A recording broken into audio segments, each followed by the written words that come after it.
Well, the time has come to discuss another chapter of the Bible. Today we are in 2 Chronicles chapter 28. We're going to discuss Ahaz. Ahaz was the king of Judah for 16 years. His reign fits within the window somewhere probably between 745 to 725 BC. We've got several new key characters to talk about. First of all, we have Ahaz, who is the son of Jotham, and now he becomes king of Judah. Then we have Pekah, who is king of Israel.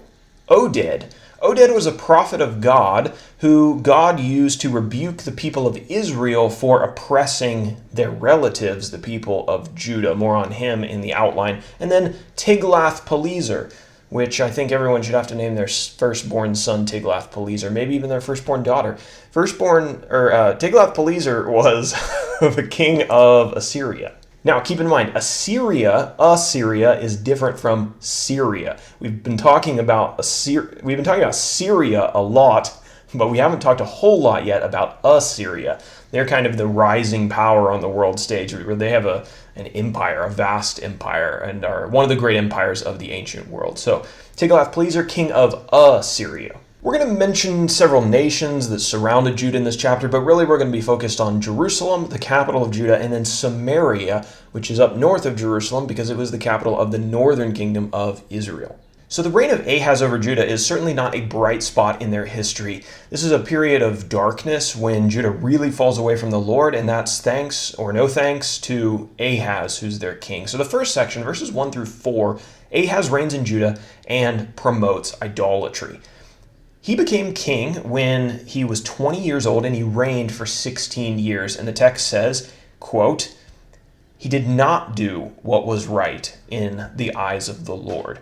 He created images of false gods, and he even participated in an old pagan or idolatrous worship practice of sacrificing his children to these idols." Now, in section number 2, verses 5 through 15, we see a massacre in Judah. Israel kills 120,000 and takes 200,000 captive from Judah. So God allowed Judah's enemies to oppress them, the Israelites up north and the Syrians even more north of them, because of Judah's wickedness.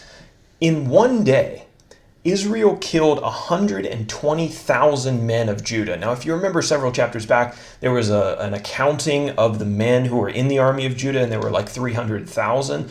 So if it was anywhere near, that number in the days of Ahaz, this would have been like a third of the men of Judah being wiped out, which would be insane. So in one day, Israel killed 120,000 men of Judah. They took 200,000 captives, and they brought them to Samaria. So they were going to take them to Israel.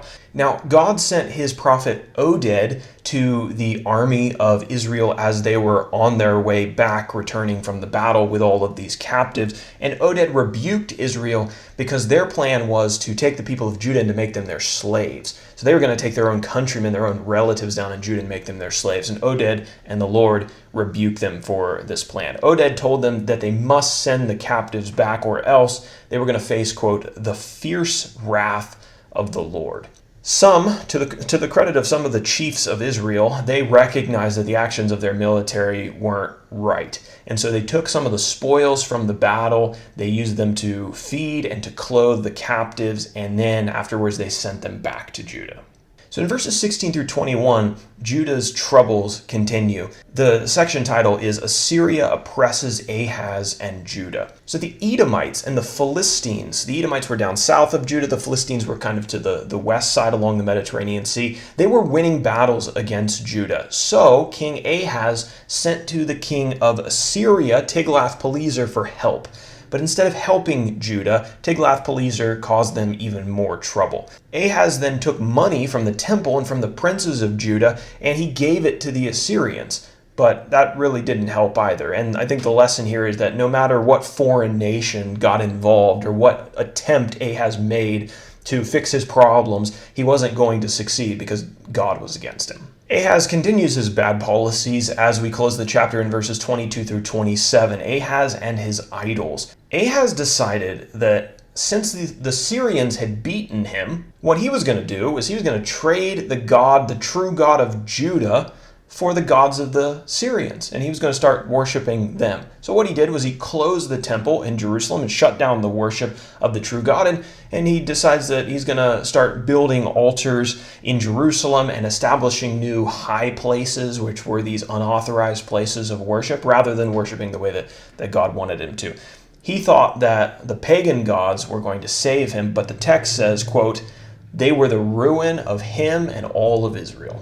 That concludes chapter 28, and it concludes the reign of Ahaz, and Judah is not in a good spot, but there's good news on the horizon. There's some light on the horizon because a good king named Hezekiah is going to step into Ahaz's role and lead the nation for the next few chapters and for the next, I think, 29 years, if I remember right. And now let's talk about our application for today.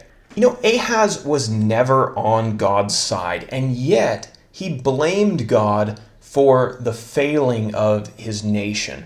We see this in the fact that he traded God in for the gods of the Syrians because the Syrians had had a few military victories. Why is it that God always gets the blame when things go wrong, even from people who were never on God's side, who were never allied with God? Why is it that people who have never lived a single day of their life in subjection to God want to accuse him when things in their life start getting hard?